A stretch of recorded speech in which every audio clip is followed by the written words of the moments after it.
milukela na vi nalanda lokolo na bango nzokata ezalaka nde kutimia moto. Après cela na desidaki kolanda Yesu na ngai. Ona nini natiela motema na bato bazokisanga ye bayambanga na ba je t'aime lele komi je te déteste. Heureusement na pona Yesu moninga malamu na ngai nakolanda yo. Wow. Nakolana ndakwa batu mbongo ngai yo yo yo yo. Nakolana ndakwa baboti na nganga yo yo yo. Nasaka na baninga bele ngai yo yo yo. Mes déceptions moto toujours au rendez-vous. Yeko balukela ngai jusqu'au point où je me retrouve na Yesu na maboko mais abattu.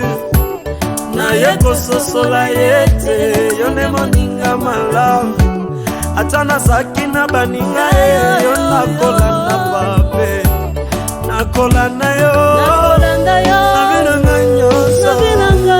nakolana yo héritage akotikela bane nakolana yo na bina ngai na wala yo motema na bato bazokisanga ye bayambanga na ba je t'aime lele komi je te déteste. Heureusement na pona Yesu moninga malamu na ngai nakolanda yo. Nayeba bato mena somi tuna ngai. Ona nini natiela motema na bato bazokisanga ye bayambanga na ba je t'aime lele komi je te déteste.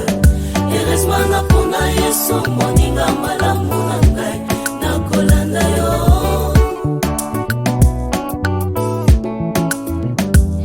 Kolanda Yesu eleki nyonso nase na moyo oyo nandimi nalanda ye na nsima po alakanga les centiples sur la terre. Asuka wana te alakanga uzima wa milele.